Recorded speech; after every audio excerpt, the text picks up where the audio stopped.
ओम नमो भगवते वासुदेवाय। जन्मादस्य यतोऽन्वयादितरतश्चार्थेष्वभिज्ञः स्वराट् तेने ब्रह्म हृदयादिकवये मोहयन्ति सूरयः तेजो वारिमृतां यथा विनिमयो यत्र त्रिसर्गो मृषा धाम्ना स्वेन सदा निरस्तकुहकं सत्यं परं धीमहि जन्मादस्य यतोऽन्वयादितरतश्चार्थेष्वभिज्ञः स्वराट् तेने ब्रह्म हृदयादिकवये मोहयन्ति सूरयः तेजो वारिमृतां यथा विनिमयो यत्र त्रिसर्गो मृषा धाम्ना स्वेन सदा निरस्तकुहकं सत्यं परं धीमहि। हम लोग पहले रिवीजन करेंगे जो हम लोगों ने चक्रवर्ती पाद की टीका में भाग 2 में पढ़ा था। तो आप लोगों की फाइल भेजी गई है, सामने देखिए। पहली चीज है, सारे आचार्यों में पहले अर्थ को समझते हुए इसके पॉइंट्स को रिवाइज कर रहे हैं। सारे आचार्यों में सर्वश्रेष्ठ श्री कृष्ण द्वैपायन व्यासदेव भगवान श्री कृष्ण का ध्यान जन्मादि श्लोक से मंगलाचरण करके कर रहे हैं, जिससे इसमें जो भी बाधा आए वह दूर हो जाए, यानी इस ग्रंथ की रचना में जो भी बाधा है वो दूर हो जाए। परम का अर्थ है सर्वोच्च या उनसे श्रेष्ठ और कोई नहीं है। सत्यम का अर्थ है जो परमेश्वर सभी काल में है, सभी देश में है, सभी वस्तु में भी है। धीमहि का अर्थ है हम सभी ध्यान करते हैं। यहाँ पर श्रील व्यासदेव किसी भी काल में किसी भी देश या स्थान पे परंपरा से प्राप्त सभी जीवों को भगवान श्री कृष्ण के ध्यान करने की शिक्षा दे रहे हैं। श्रील प्रभुपाद जी की कृपा से परंपरा से जितने भी पूर्ववर्ती आचार्य हैं वे सभी हमारे शिक्षा गुरु हैं। मैं कुछ समझाना नहीं, कल रिवाइज करा रहा हूँ। हम सभी श्रील व्यासदेव जी की शिक्षाएं ग्रहण कर रहे हैं, इसलिए भी हमारे शिक्षा गुरु हुए। अर्थात तो ब्रह्म जिज्ञासा का अर्थ है कि अब मैंने मानव जीवन प्राप्त किया है तो मुझे ब्रह्म की जिज्ञासा करना चाहिए। ब्रह्म क्या है जो सब कुछ आया है। यहाँ बोल रहे हैं धीमहि, हम ध्यान कर रहे हैं। और वेदांत सूत्र के पहले श्लोक में बोल रहे हैं कि हमें अब भगवान की जिज्ञासा करनी चाहिए। जिज्ञासा का फल धीमहि यानी ध्यान है। इसलिए यह श्लोक वेदांत सूत्र के पहले श्लोक के ऊपर टीका है। इस सब बातें समझ में आ रही? तो बताया गया था कि जब आपको मन में कोई जिज्ञासा होती तो हम सोचते रहते हैं कैसे। Naturally the result of inquiry is meditation. सोचते हैं कैसे होगा, तो इसलिए समझना चाहिए कि टीका है। चक्रवर्ती पाद ये समझा रहे हैं कि किस प्रकार से ये श्लोक वेदांत सूत्र के श्लोकों के ऊपर टीका है। अन्य श्लोकों की टीका भी है, उसको समझाया जाएगा अभी आगे। जन्मादि शब्द से भगवान का ऐश्वर्य सूचित होता है। भगवान केवल अपने श्वास प्रश्वास से अनंत ब्रह्मांडों का जन्म पालन और संहार करते हैं। भगवान केवल संकल्प मात्र से जगत की सृष्टि कर रहे हैं। कृष्ण ही इस जगत के उपादान कारण है। उपादान कारण समझते हैं, जिन वस्तुओं से जगत बना है। कृष्ण ही इस जगत के निमित्त कारण है, यानी कि काल शक्ति। कृष्ण ही कर्ता कारण है, सचेत कारण है। अन्वय मतलब सीधा, इतर का मतलब होता है अलग, विपरीत या व्यतिरेक। तो अन्वय का अर्थ है कारण और इतर का अर्थ है कार्य। जैसे मिट्टी कॉज है यानी कारण है, और घड़ा इफेक्ट है यानी कार्य है। तो जगत भगवान इस जगत के कारण रूप में भी संबंधित है और कार्य भी उनका ही है। जगत जो इफेक्ट है वो भगवान का ही है। भगवान उपादान कारण के रूप में हर वस्तु में है। समझ में आई बात? हर वस्तु में भगवान, हर वस्तु जो उपादान कारण मतलब प्रधान से आई है, भौतिक वस्तु, तो उसमें भगवान की शक्ति है, उसमें क्या दिक्कत है। और भगवान परमात्मा के रूप में भी प्रवेश किए हुए हैं। च शब्द से इंगित होता है कि भगवान काल के रूप में निमित्त कारण भी है। ये भी समझ में आता है। काल शक्ति का शोभ भगवान प्रकृति के ऊपर करते हैं तो उससे प्रकृति में शोभ उत्पन्न होता है, फिर गुणों का एक्टिवेशन होता है और फिर सृष्टि होती है। अन्वय मतलब कारण, इतर मतलब कार्य, च मतलब निमित्त कारण। सब याद आ रहा है? सब भूल गए थे इसको? ठीक है। भगवान ही जगत के जन्म आदि के उपादान और निमित्त कारण है। अन्वयात इतरतश्च। अन्वय का मतलब कारण, इतर मतलब कार्य और च मतलब निमित्त कारण यानी काल। अन्वय इतरतश्च का दूसरा अर्थ, अन्वय का अर्थ है प्रवेश, यह इंगित करता है कि भगवान ही इस जगत की सृष्टि और प्रलय के कारण है, क्योंकि प्रलय में सब कुछ भगवान में प्रवेश कर जाता है। आकाश पे जब काल शक्ति कार्य करती है तो उससे वायु की सृष्टि होती है। वायु का आधार हुआ आकाश। वायु आकाश से अलग है, इतर का अर्थ है अलग। वायु आकाश पर आधारित है और वायु आकाश से अलग है। वायु पे जब काल शक्ति कार्य करती है तो अग्नि आती है, अग्नि वायु से अलग है। अग्नि से आया जल, जल अग्नि से अलग है, अग्नि जल का आधार है। तो जब ये सब क्यों बोला गया? ताकि इतर शब्द की व्याख्या हो सके। भगवान में सब कुछ प्रवेश करता है प्रलय के समय, भगवान से सब कुछ आता भी है, और सृष्टि के समय भगवान से अलग होता है। अन्वय मतलब प्रवेश, तो सृष्टि के समय बाहर निकला और प्रलय के समय प्रवेश किया। तो इतर मतलब इससे बाहर, भगवान से बाहर दिखाई पड़ता है जगत। जैसे कि अग्नि से जल आता है, तो जब जल की सत्ता समाप्त होती है तो अग्नि में प्रवेश कर जाता है, लेकिन सृष्टि के समय वह अग्नि से अलग दिखता है। समझ में आ रहा है? ओके। जब प्रलय होती है तो पृथ्वी अपने गुणों को छोड़कर जल में प्रवेश करती है, जल अपने गुणों को छोड़कर अग्नि में, अग्नि अपने गुणों को छोड़कर वायु में, और वायु अपने गुणों को छोड़कर आकाश में, और आकाश फिर अव्यक्त में मिल जाता है। ये बात समझ में आई आप लोगों को? प्रलय के समय भगवान में जगत प्रवेश कर जाता है और भगवान से आता है, ये हुआ अन्वय का अर्थ। इतर का अर्थ है कि पालन की स्थिति में जगत भगवान पे आधारित है लेकिन भगवान से अलग है। ये दूसरा अर्थ समझ में आ रहा है अन्वय उत्तर का? मतलब उम्मीद है कि समझ में आ रहा होगा।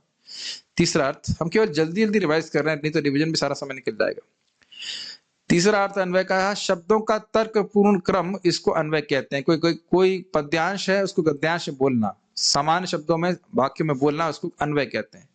भगवान इस जगत के जन्म, स्थिति और प्रलय के क्रम है। एक के बाद जो हो रहा है वो क्रम में भी भगवान ही है। ये सृष्टि होने के बाद भी सारे देवताओं की और इंद्रिय विषयों की सृष्टि होने के बाद भी भगवान को उसमें प्रवेश करना पड़ता है, तभी सृष्टि चलायमान होती है। ठीक है। भगवान इस क्रम में जन्म, स्थिति और प्रलय के क्रम में इसके कारण है। यानी कि सृष्टि के समय भी भगवान को प्रवेश करना पड़ा एक के बाद एक, और जब स्थिति हो रही है तो जीव जो विभिन्न कर्म कर रहे हैं उनको फल देने के लिए भी भगवान है, और प्रलय के समय में जब शिव जी में प्रवेश करते हैं भगवान और उनसे सब प्रलय करा देते हैं। तो इस सृष्टि, स्थिति और प्रलय के क्रम में भगवान ही कारण है। पूरा जगत भगवान में ही स्थित है और भगवान इस जगत की हर वस्तु में व्याप्त है। स्पष्ट है बातें? भगवान इस जगत के कारण है, लेकिन भगवान से जगत इतर है, मतलब अलग है। जैसे गाय और गोबर, गाय कारण है लेकिन गाय और गोबर गाय से इतर है, अलग है। सब बातें समझ में आ रही होंगी। च शब्द यह इंगित करता है कि यह जगत भगवान की माया शक्ति का प्रकटीकरण है। इस कारण से माया से पूरी तरह से अभिन्न है, लेकिन भगवान से यह भिन्न है क्योंकि भगवान सच्चिदानंदमय है और ये जगत जड़ है। क्लियर समझ में आ रहा है? ओके। मैं जल्दी जल्दी खाली पढ़ लिया है रिवाइज करने के लिए। ब्रशअप किसे कहते हैं? Brushing up. अब हम आगे पढ़ते हैं। ठीक है, मैं पेज नंबर 36 को खोलिए। तो हमने यहाँ पे समाप्त किया था कि छोड़ा था श्रीमद् भागवतम वेदांत सूत्र का नैसर्गिक भाष्य है, और यह टीका से स्पष्ट हो रहा है। एक एक श्लोक के व्याख्या के रूप में यहाँ पे टीका में रखा गया है। अब आगे पढ़ते हैं। अब कोई व्यक्ति मान लीजिए एक विरोध प्रस्तुत करे, परंतु मिल गया सबको 36 नंबर पेज। परंतु हाँ, फाइल है, वो पहले दी होगी, जरा उनकी मदद कर सकते। कैन हेल्प विजय प्रभु। परंतु यदि भगवान को इस जगत का उपादान कारण कहा गया तो उनमें तो कोई परिवर्तन नहीं आना चाहिए। इसलिए क्या यह नहीं कहना चाहिए कि भगवान निमित्त कारण है और प्रकृति उपादान कारण है? अब ये बड़ी इंटरेस्टिंग प्रश्न है। ब्रह्म में भगवान अपरिवर्तनीय है, उनमें कोई परिवर्तन या विकृति नहीं आनी चाहिए। तो कह रहे हैं कि अभी आपने कहा कि भगवान उपादान कारण है, मटेरियल कारण है, तो हम तो देख रहे हैं कि भाई प्रधान में शोभ उत्पन्न हुआ, गुणों की साम्यता थी और उसमें शोभ उत्पन्न हुआ, कुछ परिवर्तन हुआ, तभी तो फिर वह महतत्व आया, फिर महतत्व से आगे तत्व आए। तो ऐसे तो आप अगर कह रहे हो कि भगवान उपादान कारण है तो भगवान में परिवर्तन आ गया, वो तो आ नहीं सकता है। तो अब कहना क्या चाहते हैं? मान लीजिए ये कोई ऑब्जेक्शन करे तो क्या हम ये मान सकते हैं कि भगवान काल शक्ति के द्वारा निमित्त कारण है, ठीक है, लेकिन उपादान कारण तो ना है। उसमें तो हम देख रहे हैं परिवर्तन आ रहा है। यस, नहीं, ऐसा नहीं है, क्योंकि श्रुति कहती है यह सर्वज्ञ सर्वविद, वे जो सर्वज्ञ हैं वे सबको जानते हैं। मतलब किसके संबंध में? सर्वज्ञ कौन है? जो सृष्टि करता है उसके संबंध में, जिसने सृष्टि करी है। इसको एक और तरह से समझ लीजिए, यहाँ पे एक मणि होती है, इसे कहते हैं फिलोसफर स्टोन बोलते हैं, हिंदी में क्या कहेंगे उसको? पारस मणि। वह बहुत सारे वस्तुओं से स्पर्श करती है और उनको लोहे को सोने में परिवर्तित कर देती है, लेकिन स्वयं परिवर्तित नहीं होती। तो भगवान अपने संकल्प शक्ति से उपादान, ये जो उपादान है, प्रधान है, उसमें शोभ उत्पन्न करते हैं, लेकिन भगवान में कोई परिवर्तन नहीं आता। Does it make sense? लेकिन क्योंकि भौतिक शक्ति भगवान की ही शक्ति है, इसलिए भगवान को ही उपादान कारण कहा जाएगा। भगवान की ही शक्ति भगवान है, भगवान से अभिन्न है, इसलिए भगवान को ही उपादान कारण कहा जाएगा। ये बात बोली जा रही। There is no difference between potent and potency. So because the material energy pradhan is potency of Krishna, so Krishna is already called the उपादान कारण। ये अभी समझ, अभी बता दूंगा, अभी आगे क्लियर आने वाला है। वो स्वयं आध्यात्मिक है, लेकिन क्योंकि उनकी शक्ति जो भौतिक शक्ति है वह उनकी शक्ति है, इसलिए उपादान कारण के रूप में भगवान ही है। ये आप चैतन्य चरितामृत में भी इसको पढ़ेंगे। स ऐक्षतः लोकान, उन्होंने जगत पर देखा और सृष्टि करी, ऐत्रेय उपनिषद। और तद ऐक्षतः बहुश्यामा प्रजायेय, उन्होंने दृष्टिपात किया और कहा मैं बहुत हो जाऊं, मैं प्रजा उत्पन्न करूं। यह सभी श्लोक इंगित करते हैं कि एक सचेतन व्यक्ति ही इस जगत का कारण है और इसलिए भगवान ही इस जगत के उपादान कारण और निमित्त कारण है। ये बात समझ में आ रही है? अगर प्रकृति थी, जैसे मान लीजिए, अगर वो तो हमेशा ही रहती है, प्रलय हो जाती है, तो प्रलय होने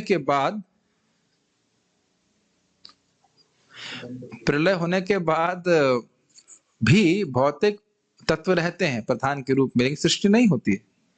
तो केवल वस्तुएं रहने मात्र से सृष्टि हो ऐसा नहीं होता। इसकी चर्चा हम पहले भी कर चुके हैं। जड़ वस्तुएं अपने आप, उनके अंदर सृजनकारी शक्ति नहीं होती है। ऐसा नहीं है कि यहाँ पे मैं नहीं आता तो ये माइक बोलने लगता अपने आप, ऐसा हो सकता है क्या? नहीं हो सकता। ये सीधी सीधी बात बोल रहे हैं कि आप उन वस्तुओं को कोई जीवित व्यक्ति बनाता है, ये बात बोल रहे हैं। जड़ व्यक्ति जगत का कारण नहीं हो सकता। तो उपादान कारण किस तरह से भगवान है? क्योंकि वो उनकी शक्ति है। भगवान स्वयं सच्चिदानंदमय है, लेकिन वह जो शक्ति है वह भगवान की है, जिसका उपयोग करके भगवान जगत की सृष्टि करते हैं, इसलिए भगवान ही कारण है। ये बात बोल रहे हैं, इसीलिए इसे हाईलाइट किया जा रहा है। और निमित्त कारण तो आप समझ ही रहे हैं। निमित्त मतलब काल शक्ति का उपयोग भगवान करते हैं और उस कारण से वह जगत की सृष्टि करते हैं। क्योंकि प्रकृति भगवान की शक्ति है और शक्ति शक्तिमान में अभेद होता है। इसको थोड़ा समझ लेना चाहिए, भेद अभेद का अर्थ क्या हुआ। देखिए, शक्ति और शक्तिमान में भेद तो दिख ही रहा है। पावर हाउस और करंट अंतर है या एक ही बात है? पहले अंतर देखने का प्रयास कीजिए। करंट और पावर हाउस में अंतर है कि नहीं? आप यह तो नहीं कह सकते करंट पावर हाउस है, और आप यह भी नहीं कह सकते कि पावर हाउस करंट है। दोनों बात नहीं बोल सकते। करंट को पावर हाउस से अलग कर सकते हैं? करंट पावर हाउस पे आश्रित है या पावर हाउस करंट पे आश्रित है? ठीक है। क्या पावर हाउस की बात हम पावर के बिना कर सकते हैं? अब थोड़ा सा अजीब सी बात लग रही ना? आप समझ में आया? क्या शक्तिमान की बात हम बिना शक्ति के कर सकते हैं, लेकिन क्या शक्ति शक्तिमान के बिना रह सकती है? थोड़ा सोचिए इसके ऊपर। क्या शक्ति शक्तिमान के बिना रह सकती है? यानी शक्ति की बात हम शक्तिमान के बिना नहीं कर सकते और शक्तिमान की बात हम शक्ति के बिना नहीं कर सकते। दोनों को अलग नहीं कर सकते, लेकिन फिर भी शक्ति शक्तिमान पे आश्रित है। ये मानते हैं? यहाँ कोई डाउट है? नहीं। तो अब आप समझिए, जैसे कि आकाश की किरणें, सूर्य की किरणें सूर्य पे आश्रित हैं, और सूर्य की किरणें सूर्य से अलग भी हैं, क्योंकि सूर्य की किरण और सूर्य एक वस्तु तो नहीं है, तो अलग भी नहीं है। तो भेद आप देख रहे हो शक्ति और शक्तिमान का, लेकिन शक्ति क्योंकि शक्तिमान पे आश्रित है, उस दृष्टि से अभेद है, उसको कभी आप अलग नहीं कर सकते। Make sense? तो यहां बोल रहे हैं कि शक्ति शक्तिमान में अभेद होता है, इसलिए भगवान प्रकृति के द्वारा इस जगत के उपादान कारण हैं, परंतु भगवान अविकृत रहते हैं, क्योंकि स्वरूप से ही वे इस प्रकृति के परे हैं। इसको येलो से क्यों किया, ये बात समझाने के लिए। अब ऑब्जेक्शन क्या था? ऑब्जेक्शन ये था कि यहां तो हम मैटर को चेंज होता हुआ देख रहे हैं और आप कह रहे हो कि भगवान उपादान कारण है, तो फिर तो भगवान परिवर्तनशील हो गए। लेकिन आपने क्या सीखा? भगवान सच्चिदानंदमय हैं, उनकी इच्छा से इस भौतिक जगत में परिवर्तन हो रहा है। लेकिन क्योंकि यह प्रकृति भी भगवान की शक्ति है, इसलिए इसलिए भगवान ही उपादान कारण है। ये सारा फिलॉसफी आप समझ पा रहे हैं या कठिन हो रहा है? The material energy is transforming by Krishna's will. So Krishna is not transforming. Krishna is eternally Satchidanand, eternal, blissful, and full of knowledge. But his material energy is not different from him because it is his energy. So one principles of Achinta Bheda Bhed Tattva. That's why Krishna is called the material cause. Make sense to you? He's the ingredient cause. Okay. अब English में भी समझाना पड़ेगा, तेलुगु तो जरूरत नहीं ना। क्या बोलेंगे? समझ गए हो क्या बोलेंगे तेलुगु में? आधा मेहंदी। हाँ, ये अच्छा रहेगा, आधा मेहंदी। ओके। यह भगवान के द्वारा वर्णित है। भगवान स्वयं इस बात की पुष्टि कर रहे हैं। देखिए, एक बड़ी इंटरेस्टिंग बात है, आचार्यगण जब युक्ति दे रहे हैं, कोई तर्क दे रहे हैं, तो वो शुष्क तर्क नहीं है। शुष्क का मतलब हो गया उसका शास्त्र का कोई आधार नहीं, केवल मनगढ़ंत तर्क है। वह भगवान की बात को तर्कपूर्ण तरीके से रख रहे हैं। भगवान जो बात आपको भागवत में बोल रहे हैं, भागवत के प्रमाण कई जगह देंगे या शास्त्रों का प्रमाण देंगे, तो उसका आधार लेकर वो बोल रहे हैं, ये समझिए। तो इसलिए वो स्वयं कह रहे हैं यह भगवान के द्वारा वर्णित है। प्रकृतिर्यस्योपादानम् आधारः पुरुषः परः सतोऽभिव्यञ्जकः कालो ब्रह्म तत्तृतीयं त्वहम्। प्रकृति उपादान कारण है, पुरुष यानी महाविष्णु प्रकृति के आधार है, मतलब उनकी शक्ति है। काल अप्रत्यक्ष कारण है, मैं यह तीनों हूं। कौन बोल रहा है? भगवान कृष्ण बोल रहे हैं। तब स्पष्ट समझ में आ गया, भगवान ही उपादान कारण है, भगवान ही निमित्त कारण है, और भगवान विष्णु तो भगवान से अभिन्न है ही, इसमें दिक्कत नहीं। 11 श्रीमद् भागवतम 11:24-19। शास्त्र यह नहीं बताता है कि प्रकृति स्वतंत्र रूप से उपादान कारण है। ये बात समझ में आई? स्वतंत्र रूप से उपादान कारण का मतलब यह है कि पदार्थ अपने आप ही जगत की सृष्टि कर रहा है। लेकिन क्या बोल रहे हैं? ये भगवान उपादान कारण है, मतलब भगवान की अध्यक्षता में ये सारे भौतिक तत्व सृजित किए जा रहे हैं। जैसे सिंपल सी बात सोचिए, मुझको जैसा मैं दिख रहा हूं या मेरा शरीर दिख रहा है, वैसा शरीर क्यों प्राप्त हुआ? क्या कारण है? मेरी इच्छा बस। कर्मणा दैव नेत्रेणा। नेत्र का मतलब क्या हुआ? अध्यक्षता में। सुपरवाइजर समझते हैं आप? सुपरवाइजर, सुपरविजन देख रहे हैं कि क्या हो रहा है, कैसे होना चाहिए, है ऐसे क्यों कर रहे हो, ऐसे क्यों कर रहे हो, तो उनकी अध्यक्षता में ही हो रहा है। थोड़ा इस पे और विचार कीजिए। कर्म कुछ दे सकता है आपको? कर्म तो जड़ वस्तु है। बहुत थॉटफुल बात है। कर्म तो जड़ वस्तु है, कुछ कर्म किया है, उसके अनुसार किसी को क्या प्राप्त होना है इसका निर्धारण एक सचेतन व्यक्ति करता है। ये बात समझ में आ रही है? Somebody has done some action, somebody who's conscious will decide what should be the result of that action. The action itself cannot decide a reaction.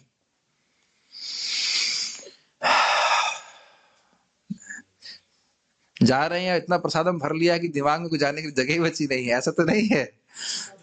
प्रसाद कम पड़ रहा है, पेट खाली ऐसे दिमाग भी खाली हो गया। थोड़ा सा फिलोसफिकल बात सोचिए इस पे। तो कर्म का निर्धारण करने वाले भी भगवान हैं, जो कि सर्वज्ञ हैं, वो सब जानते हैं। ठीक है, तो प्रकृति स्वतंत्र रूप से उपादान कारण नहीं है, समझ में आ रहा है? मैटर अपने आप में सृष्टि नहीं कर सकता। जैसे प्रभुपाद जिस पे पूरा किताब लिखी है ना, लाइफ कम्स फ्रॉम लाइफ, इस बात का बार बार खंडन कर रहे हैं कि भगवान इसके पीछे। एक व्यक्ति ने मुझसे प्रश्न किया कि प्रथम श्लोक किस प्रकार से प्रचार में सहायता करेगा। हमने कहा निर्विशेष शून्यवादी पाश्चात्य विस्तार। इस पे मायावाद का एकदम खंडन हो रहा है, आचार्यगण पूरा उड़ा दे रहे हैं उसको कि तुम बार बार यही बोल रहे हो, या निर्विशेष से जगत आया है, निर्विशेष और शून्यवाद करने की, शून्य सब कुछ शून्यता वहां से आ गया ना। इस सब प्रकृति के पीछे कौन है? भगवान है। जो सर्वज्ञ है, जो कॉन्शियस है, जो सब कुछ जानते हैं। Is it not? इसलिए परमेश्वर जो सर्वज्ञ हैं वे ही अपने स्वातंत्र से इस जगत के कारण है। ये बहुत सुंदर बात है, अपने इंडिपेंडेंस से इस जगत को क्रिएट करते हैं, मतलब किसी की सहायता की आवश्यकता नहीं है, और किसी ने बोला भी नहीं कि आप सृष्टि करो, कोई नहीं बोल रहा है, लेकिन खुद की इच्छा से भगवान सृष्टि करते हैं और जानते हैं जब सृष्टि होगी तो बहुत सारे जीव उनकी तरफ देखेंगे भी नहीं। कितनी बड़ी उदारता है। और फिर भी भगवान सब जीवों को शरीर दे रहे हैं, उनको भोग भुगवा भी रहे हैं जो भोग चाहते हैं, और ये भी व्यवस्था कर रहे हैं कि किसी तरह से वह उनकी ओर उन्मुख हो। तो भगवान का धैर्य देख रहे हैं। हम लोग का धैर्य तो 1 साल 2 साल भजन करने के बाद लगता है अरे कुछ नहीं मिल रहा है, ऐसा कभी सोच सकते हैं, ऐसा बात नहीं है। लेकिन भगवान की तरफ से देखिए, भगवान ने कितने सालों से प्रतीक्षा की, साल तो कम बोल दी मैंने, कितने जन्मों से प्रतीक्षा कर रहे हैं कि व्यक्ति मेरी तरफ उन्मुख हो। इसीलिए किसी भी तरह से भगवान का कोई संपर्क करता है नाम रूप गुण लीला इत्यादि से, तो भगवान बड़े प्रसन्न होते हैं, क्योंकि अब ये बहुत तेजी से मेरी तरफ आने के लिए उन्मुख हो जाएगा। करोड़ों करोड़ों जन्मों में जो बीमारी ठीक नहीं हुई है वो बहुत जल्दी ठीक हो जाएगी। आज मैं भक्तों को बता रहा था इस बात को। कभी कभी लोग सोच सकते हैं अरे भाई एक क्षण में कैसे सारे पाप नष्ट हो जाते हैं। अभी बताते हैं। आपने साइबर क्राइम सुना है? साइबर क्राइम अभी सुना ही है तो अच्छा है, हो जाएगा हमारे संग तो बड़ा दिक्कत होगा। वैसे अकाउंट अगर किसी का नहीं तो कोई दिक्कत नहीं है, लेकिन मान लीजिए अकाउंट में जोड़ जोड़ के पैसे हमने इकट्ठे किए, 10 रुपए 20 रुपए 50 रुपए 1000 रुपए ड्रॉप ड्रॉप ड्रॉप डाले, और मान लो 1 करोड़ हो जाए या 2 करोड़ इकट्ठे हो जाए, और किसी तरह कदाचित किसी व्यक्ति को आपका वो क्या होता है पासवर्ड या पिन मिल जाए, एक बटन दबाएगा बस सारा पैसा खत्म। है ना? संभव है कि नहीं? जो पूरा जीवन में कमाए वो एक बटन दबाने से सारा ट्रांसफर हो जाएगा, खत्म हो जाएगा। इस जगत में हम होता हुआ देखते हैं कि नहीं? बहुत लोगों से ऐसा हो जाता है। तो जब यहाँ ऐसा हो सकता है तो भगवान के नाम में ऐसी शक्ति नहीं है कि जो सारा खत्म करते। और ये भी हो सकता है कि जिसके अकाउंट से पैसा चला जाए उसको बहुत बाद मालूम चले। ये हो सकता है कि नहीं? उसको मालूम ही नहीं चलेगा अरे मेरे अकाउंट से सब खत्म हो गया। उसी प्रकार से हरे कृष्णा कर रहा है, मैंने हरे कृष्णा कर दिया तो लोगों को लगेगा नहीं कि मेरे अकाउंट से कुछ नील हो गया, लेकिन एक्चुअली नील हो जाता है। ये भगवान की शक्ति है। लेकिन भगवान भी चोर की तरह बाद में बताते हैं अरे पैसा चोरी हो गया। उसी प्रकार से दिखता है मेरे अनर्थ कहाँ चले गए, सब गायब कर देते हैं। भगवान स्वतंत्र है, इसलिए कोई क्वेश्चन नहीं कर सकता कि तुम आपके नाम में इतनी शक्ति कैसे भर के रखी है आपने। कोई क्वेश्चन नहीं कर सकता। आप ऐसे इतने पति से पति जीव को उद्धार कैसे कर देते हैं, कोई क्वेश्चन नहीं कर सकता। हाथी को कैसे आप भगवान के अपने पास लेके गए, कोई भी क्वेश्चन किसी भी प्रकार का भगवान से नहीं कर सकता। स्वतंत्र है और इसीलिए अपनी कृपा देने में भी स्वतंत्र है। और ध्यान दीजिएगा कि कृपा देने के लिए वो उतावले भी हैं। हमें केवल सेवा करने के लिए उतावला होना चाहिए। कृष्ण वरदान देने के लिए बहुत उतावले हैं। इसको आगे भी हम पढ़ते चलेंगे। जड़ प्रकृति कारण नहीं है, इसलिए यह श्लोक कहता है कि भगवान अर्थेषु अर्थात वस्तुओं के सृजन और संहार के संबंध में अभिज्ञ है। अभिज्ञ का मतलब सर्वज्ञ है, सब जानते हैं। यहाँ पे स्वाभाविक सी बात है कि जीव को इस बारे जीव के लिए नहीं बोला जा रहा, क्योंकि जीव सर्वज्ञ नहीं है। पहले भी व्याख्या हो चुकी है कि अभिज्ञ शब्द यहाँ पे किसी जीव के लिए नहीं आया। जीव बहुत कम जानता है। हम ये भी नहीं जानते कि हमारे सर पे बाल कितने हैं, हमारे सर पे, जबकि हैं भी बहुत कम, इजंट इट? और कम और हो रहे हैं, उसके बाद भी गिन नहीं सकता कि कितने बाल हैं। तो कहाँ सर्वज्ञ हूं? अब फिर से रिपीट कर रहा हूं, अभिज्ञ मतलब सर्वज्ञ। तो सर्वज्ञ मतलब सब कुछ जानने वाला। तो हम कहाँ यहाँ भी नहीं, इतना भी नहीं जान रहे कि तिलक लगा है कि नहीं लगा। कभी कभी ये भी भूल जाते हैं, पता नहीं लगा है ना तिलक, हाँ, और तिलक कैसा लगा है ना क्या है, कुछ भी नहीं जानते। हमारी आंखें कैसे देख रही हैं ये नहीं जानते, हम कान से कैसे सुन रहे हैं कुछ भी नहीं जानते। सचेत तो हैं लेकिन बहुत ज्ञान है, एकदम न्यूनतम ज्ञान है जीव का। तो भगवान ही सर्वज्ञ है। समझ रहे हैं मेरी बात? यस। और स्पेशली इस जगत की सृष्टि सृजन और संहार की बात किया जाए तो जीव बिल्कुल अज्ञ है। देखिए अगर प्रकृति के गुणों के बारे में भी बात करें तो गुणों का स्वरूप क्या है ये समझना बड़ा मुश्किल है। गुणों के प्रभाव को हम कुछ कुछ अनुभव करते हैं, लेकिन वाकई गुण क्या है इसकी धारणा हमारे पास नहीं है, किसी के पास नहीं जानता। जब पूछा गया माया क्या है 11वें स्कंद में, तो माया के स्वरूप का वर्णन नहीं किया गया, माया के कार्यों का वर्णन किया गया। माया भी क्या है भगवान की समझना बहुत मुश्किल है। कुछ वर्णन नहीं किया गया कि माया ये है। त्रिगुणात्मक है ये बोला जा रहा है, लेकिन एग्जैक्टली क्या माया है हम नहीं जानते। तो जगत जब माया को ही नहीं जान रहे हैं, गुणों को ही नहीं जान रहे हैं, तो इस जगत के संबंध में सृष्टि स्थिति प्रलय कैसे हो रहा है हम क्या जानेंगे। हम तो सुने हैं ना कि प्रधान है, अब प्रधान है क्या वस्तु हम नहीं जानते। हम एक अंदाजा लगा रहे हैं कि हाँ प्रधान में रजोगुण तमोगुण सतोगुण बराबर अवस्था में, यही पता नहीं कि गुण है क्या, तो उस प्रधान की अव्यक्त स्थिति को आप क्या समझेंगे। मेरी बात समझ रहे हैं, नहीं समझ में आ रही बात। केवल भगवान इसको जानते हैं, भगवान ही जानते और कोई नहीं जानता। ठीक है, इसके द्वारा इक्षतेर ना शब्दम इस वेदांत सूत्र के अर्थ की व्याख्या हुई। तो अब ये बता रहे हैं कि दूसरा, ये कितने 3 श्लोक ले चाहिए, 5वां श्लोक की व्याख्या यहाँ पे हो रही है। इक्षतेर न अशब्दम वेदांत सूत्र का ये 1.1.5 का श्लोक है। इसका अर्थ है कि भगवान का वर्णन शास्त्र द्वारा किया जाता है, यद्यपि भगवान पूर्ण रूप से भौतिक प्रकृति के परे है। ये व्याख्या हो रही है यहाँ पे कि देखिए, जैसे आप यहाँ देखिए, जन्मादि अस्यतः जन्मादस्यतोन्वयात् इतरतश्चार्थेष्वभिज्ञः स्वराट। तो किसका वर्णन हो रहा है, ये किसके गुण हैं, भगवान का। तो कह रहे इक्षतेर ना शब्दम मतलब शास्त्रों में भगवान का वर्णन है, देखा जाता है। इक्षते मतलब देखा जाता है, समझ में आ रहा है। इक्षते मतलब सुना, यहाँ पे बोला देखा जाता मतलब सुना जाता है, जैसे आप सुन रहे हो अभिज्ञ स्वराट। तो ये सब भगवान के गुण हैं और ये जीव के गुण नहीं बोले जा रहे हैं।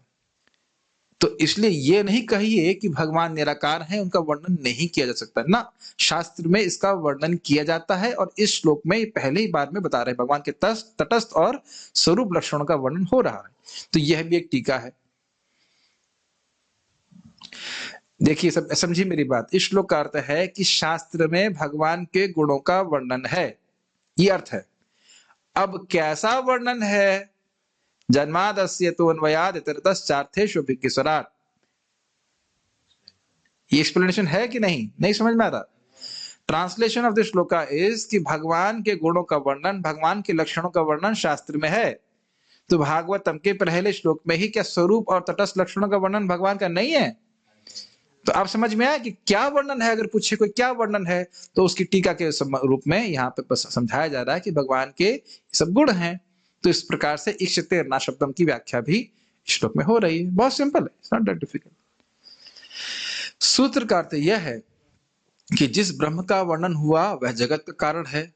जन्मादि से ब्रह्म जिज्ञासा के बारे में बात हो रही थी, अर्थात तो ब्रह्म जिज्ञासा, वह ब्रह्म कैसा है, ऐसा क्यों, क्योंकि ऐसा देखा जाता है जगत के कारण के संबंध में प्रतिपादन करने वाले श्रुति वाक्यों के समूह में भगवान के विषय में विशेष विचार देखे अर्थात सुने जाते हैं, जो भगवान को जगत के कारण के रूप में वर्णित करते हैं। इसलिए ब्रह्म अनिर्वचनीय नहीं है। ऐसा नहीं है कि भगवान को शास्त्रीय प्रमाण के द्वारा प्रमाणित नहीं किया जा सकता, भगवान के संबंध में शास्त्र प्रमाण है। ये समझा रहा था अभी। अथातो ब्रह्म जिज्ञासा, मुझे ब्रह्म की जिज्ञासा अब करनी चाहिए। तो कोई कहेगा नहीं, ब्रह्म तो वर्णन के ही परे है, तुम जिज्ञासा कैसे करोगे। तो अब यहाँ ये बोल रहे हैं ना, वह ब्रह्म, अच्छा, जन्मादि अस्यतः, बड़ा इंटरेस्टिंग बात है, 2 श्लोकों को पकड़िए। अथातो ब्रह्म जिज्ञासा, मुझे ब्रह्म की जिज्ञासा करनी चाहिए, अब मैं ब्रह्म की जिज्ञासा करूंगा। वो ब्रह्म कैसा है, जन्मादि अस्यतः, वह ब्रह्म इस जगत का कारण है। अब कोई कहे नहीं ब्रह्म तो हम वर्णन नहीं कर सकते, तो कहते हैं ना इक्षतेर ना अशब्दम, ये ऐसा नहीं है कि हम उनको वेद के वचन से नहीं समझ सकते हैं। वेद में, भागवत में यह प्रमाण मिल रहा है कि भगवान का वर्णन शास्त्र में देखा जाता है। देखा जाता है मतलब श्रवण किया जाता है। अब समझ में आ रहा है किस प्रकार से टीका हो रही है, ये बात बोल रहे हैं। तो ये नहीं सोचना चाहिए कि भगवान का वर्णन नहीं, जैसे पहले भी मैंने बताया कि कुछ लोग यही व्याख्या करते हैं कि वो अलख निरंजन है, उनको नहीं देख सकते, उनका निराकार है, लेकिन ऐसी बात नहीं है। जब बोल रहे अभिज्ञ है मतलब एक व्यक्ति है, स्वराट है तो मतलब एक व्यक्ति है कि नहीं। तेने ब्रह्म हृदय, हृदय यह मतलब जिसने, जिसने मतलब भगवान, एक व्यक्ति ने, बार बार व्यक्ति के बारे में बोला जा रहा है। तो समझना चाहिए कि वो व्यक्ति है, इसमें अनिर्वचनीय वाली बात नहीं है। हाँ, उनका अनुभव कैसे प्राप्त होगा, जब व्यक्ति भगवान की भक्ति करेगा वेदानुसार, शास्त्रानुसार, तो भगवान अपने स्वरूप को प्रकट करेंगे। तो इसलिए ये नहीं कह सकते कि भगवान का स्वरूप का वर्णन नहीं हो सकता।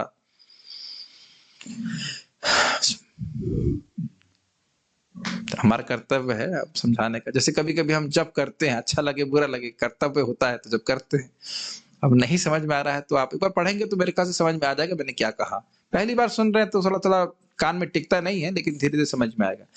तो प्राय लोग इस जगह पे बोलते हैं कि अगर आप पूछो ईश्वर कौन है? कुछ रूप नहीं है उसका। मतलब क्या नाम है? ना कोई नाम नहीं है। कहाँ रहता? कहीं नहीं रहता। सब नहीं, सब जगह रहता है, अब कहीं नहीं रहता, ऐसे बोलेंगे। इस तरह की बातें बोलते हो। तो ये सब नहीं है, शास्त्र में प्रमाण है, भगवान कहाँ रहते हैं, कौन है, कैसे दिखते हैं, सबका वर्णन शास्त्र में है, अच्छे से वर्णन है।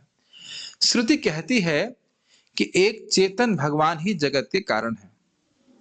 तद ऐक्षत बहुश्यामा प्रजायेया, ये हमने श्रीधर स्वामी की टीका में भी पढ़ा था, उसको फिर से रिपीट कर रहे हैं यहाँ पे। भगवान ने प्रकृति पे दृष्टिपात किया और इच्छा की मैं बहुत हो जाऊं और मैं प्रजा उत्पन्न करूं। छांदोग्य उपनिषद पढ़ा था आप लोग, अगर याद आ रहा हो तो ये दिखाता है कि एक इस सृष्टि के पीछे एक सचेतन व्यक्ति है। अब कुछ वो और श्लोक भी दे रहे हैं। सदैव सौम्य इदम अग्र आसीत, हे सौम्य, किसी व्यक्ति को एड्रेस किया जा रहा है, वह शाश्वत भगवान इस जगत के पहले से ही है। मतलब जब जगत की सृष्टि नहीं होती है तो फिर भी भगवान रहते हैं। आत्मा व इदम एक एवाग्र आसीत, भगवान इस जगत के पूर्व भी रहते हैं। तो कहते हैं एक ही बात को जगह जगह से क्यों बोल रहे हो? क्यों? क्योंकि ताकि प्रमाणित हो जाए कि भाई ऐसा नहीं कि हम केवल एक ही प्रमाण दे रहे हैं। आप देखो जगह जगह छांदोग्य उपनिषद की बातें आती हैं जिसमें बताया जा रहा है कि भगवान इस जगत के पहले थे। इसका मतलब क्या है? इसका मतलब है कि जगत की सृष्टि करने वाला एक सचेतन व्यक्ति है। आपको लगेगा प्रभु जी एक ही बात क्यों बार बार बोल रहे हैं? ये सबसे इंपॉर्टेंट बात है, इसीलिए प्रभुपाद जी बोल रहे हैं निर्विशेष शून्यवादी पाश्चात्य दिशा, उनके उनके गुणगान में। ठीक है, और आप लोग मैंने पहले बताया था absolute is sentient, thou has proved, impersonal calamity thou has removed. किसने बोला है ये? शिला प्रभुपाद जी ने। किसके बारे में? शिला भक्ति सिंह ठाकुर जी। और मुझसे बात से बहुत प्रसन्न हुए। तो ये जो मूड है आचार्यों का, मायावाद खंडन, प्रभुपाद जी को कल पढ़ रहा था, तात्पर्य के एंड में लिखते हैं कि इस प्रकार के बोगस फिलॉसफी को नष्ट करना ये आचार्य का सबसे पहला कर्तव्य है। और बड़े बड़े लंबे तात्पर्य लिखे हैं। जहां भी आप देखेंगे, एक भक्त कौन तो बता रहे थे, मैं समझ रहा हूँ शायद रमाकांत प्रभु कोट कर रहे थे या गोड़ाकेश प्रभु, शायद गोड़ाकेश प्रभु कह रहे थे कि जहां पे भी सिद्धांत की बात आएगी आचार्यगण उस पर बहुत लंबा लिख रहे हैं। आप देख लीजिए यहाँ पे कितने 5-5 अर्थ लिख रहे हैं। सिद्धांत का जहां श्लोक आ जाएगा वो 5-5 श्लोक, लंबी लंबी व्याख्या। सबसे लंबी व्याख्या 1.1.1 की ही मैं समझता हूँ, अभी तक इससे बड़ी तो मैंने पढ़ी नहीं है, आगे पढ़ूंगा तो अलग बात समझ में आएगी। जीव गोस्वामी की भक्त बोल रहे थे उनकी टीका करो, अब मैं उसे करते करते तो मैं ही फेल हो जाऊंगा। इतना लंबा टीका, बाप रे, वो और छोरी समझ में नहीं आता, कितना बातें वो बोलते हैं। गायत्री की व्याख्या कैसे है, गायत्री की हर शब्द की व्याख्या कैसे है, सब ने व्याख्या किया है। आपको बस मैं जिज्ञासा डाल दे रहा हूँ, लेकिन उसको नहीं करने की क्षमता मेरे पास। ठीक है, ये 5 श्लोक भी, 5 अर्थ भी मुझे सागर की तरह लग रहे हैं। तो खैर जो भी है, लेकिन यहाँ बार बार ये बात आ रही कि Krishna is conscious, then if you are conscious of this then will become Krishna conscious. समझ में आया? कृष्ण के व्यक्ति हैं, ये हमें सचेत होना पड़ेगा। जैसे कई बार भक्त लोग बोलते हैं, महाराज लोग बोलते हैं, जब हरे कृष्ण मन जपें तो हमें सचेत रहना चाहिए कि हम राधा कृष्ण के साथ में। कितनी उचित चेतना है बाबा। Let's see. Krishna is conscious. If we become conscious of this, then we become Krishna conscious. तस्माद व एतस्माद आत्मन आकाशः संभूतः, उन भगवान से आकाश आया है। ये बात आई है तैत्तिरीय उपनिषद से बोला गया है, क्योंकि वेदांत सूत्र में एक जगह व्यक्ति बोलता है नहीं आकाश की सृष्टि कोई नहीं किया, तो कहते हैं ना, आकाश की सृष्टि करने वाले भी भगवान ही है, भगवान से आया। ये तो वह इमानी भूतानी जायन्ते, भगवान से सारे प्राणी आए, इसको भी हम लोग पढ़ चुके हैं। और स्मृति कहती है यतः सर्वाणि भूतानि भवन्ति आदि युगागमे यस्मिंश्च प्रलयम यान्ति पुनरेव युगक्षये। ये आपको याद है, श्रीधर स्वामी की टीका में भी श्लोक कोट किया गया था। तो आप देख सकते हैं कि श्रीधर स्वामी की टीका से वो डिराइव कर रहे हैं। डिराइव मतलब ग्रहण कर रहे हैं। भगवान से सभी प्राणी आदि युग के आगमन पर आते हैं और प्रलय के समय उन्हीं में प्रवेश कर जाते हैं। अब एक व्यक्ति ने प्रश्न किया, नहीं आदि युग का नहीं, प्रश्न ये था कि आपने कहा कि 2 प्रकार की सायुज्य मुक्ति होती है। कई अन्यत्र हमने चर्चा करी थी कि एक हो जाता है भगवान की दिव्य शरीर से निकलने वाली दिव्य आभा में लीन हो जाना, और दूसरा होता है भगवान में प्रवेश कर जाना। तो ये प्रलय के बाद जो प्रवेश करते हैं महाविष्णु के शरीर में, क्या वही प्रलय है, वही प्रवेश है, वही मुक्ति है? अच्छा प्रश्न था, तो अच्छा क्लियर कर लीजिए, ऐसा नहीं है। जो व्यक्ति जब सृष्टि हो रही है और तब जब वह भजन कर रहा है, भजन मतलब साधन कर रहा है, ज्ञान इत्यादि का आश्रय ले रहा है, और वह कदाचित अगर भगवान के शरीर में मिलना चाहता है तो वह उसमें प्रवेश करता है। लेकिन प्रलय के बाद सभी जीव चाहे वो भजन किए हों या नहीं किए हों, वो महाविष्णु के शरीर में रहते हैं, लेकिन फिर जब सृष्टि होती है तो फिर वह आ जाते हैं। अब जिसको भगवान विष्णु के शरीर में प्रवेश करने के बाद सायुज्य मुक्ति प्राप्त होती है, वो अगली सृष्टि में आएगा या नहीं आएगा इस पे मैं कुछ नहीं कह सकता, लेकिन वह भजन करके शरीर में प्रवेश किया है। यहाँ प्रलय वाले जो लोग हैं वो बिना भजन किए ही भगवान में प्रवेश कर जाते हैं, उनके सूक्ष्म शरीर के संग ही प्रवेश करते हैं, उसमें सभी लोग जाते हैं। यस, तो जब सृष्टि होती तो फिर वो लोग वापस आते हैं, ये बात रहती है। कोई यह विरोध प्रस्तुत कर सकता है कि सृष्टि के पहले ही, बहुत इंटरेस्टिंग है, इसको समझिए, बहुत इजी है लेकिन बहुत इंटरेस्टिंग है। कोई यह विरोध प्रस्तुत कर सकता है कि सृष्टि के पहले महतत्व आदि की सृष्टि तो हुई नहीं थी, तो भगवान के पास शरीर कहां से आया जिससे वे सब कार्य कर सके? भाई आप कह रहे हो सृष्टि करी, ये किया वो किया, तो भाई शरीर होना चाहिए। तो सृष्टि से पहले तो महतत्व तो था ही नहीं, तो सृष्टि कैसे हुई? उनके पास शरीर कहां से जैसे कार्य कर सके? इसलिए यह श्लोक कहता है कि भगवान स्वराट हैं, वे सब कुछ अपने आध्यात्मिक स्वरूप से ही नियंत्रित करते हैं जो उनसे अभिन्न होता है। भगवान का स्वरूप कैसा है? सच्चिदानंद। और कैसा है? स्वराट। वो प्रकृति के ऊपर, महतत्व आदि के ऊपर निर्भर नहीं करता है, वो उनकी इच्छा मात्र से प्रधान में दृष्टिपात किए, प्रधान में गुणों में शोभ उत्पन्न किए, उससे महतत्व आया और महतत्व से फिर आगे सृष्टि होती है। उनका शरीर महतत्व से नहीं बना है, हम सबका शरीर महतत्व यानी महान तत्व जो है उन सबसे बना है ना। हमारा शरीर जड़ है, हम शरीर के द्वारा कार्य कर रहे हैं, लेकिन भगवान और भगवान के स्वरूप में कोई भेद नहीं है। भगवान अपने स्वरूप से जो स्वतंत्र है, किसी भी तंत्र से स्वतंत्र है, उसका आश्रय तो नहीं कहना चाहिए, उसके द्वारा ही पूरी जगत की सृष्टि करते हैं। कितने अचिंत हैं। श्रील प्रभुपाद जी कहते थे कि कृष्ण बलराम जी हैं, ये समझो उस बात को, और तुम्हारी कोई भी समस्या है तो उनके पास लेके जाओ। ऐसे ही प्रभुपाद जी यहाँ पे विग्रहों की स्थापना नहीं कर दी। ये आचार्यगण अन्यत्र भी विग्रहों की सेवा इसलिए नहीं करते थे कि बस की कुछ, जैसे हमारे गुरु महाराज जब ब्रह्मचारी थे वहां पे न्यू वृंदावन में, तो उनके पिताजी उनसे मिलने के लिए आए, बहुत मुश्किल से मिलने के लिए आए, बहुत कठिनाई थी, वहां पे पैदल चलना पड़ता था ऐसे करके। और देखा जब अपने लड़के को ठाकुर जी की सेवा करते हुए, कहते तुम इतने बड़े हो गए और गुड्डा गुड्डियों से खेलते हो। गुड्डा गुड्डी समझते ना? Are you still, you have become so old and still you are playing with dolls.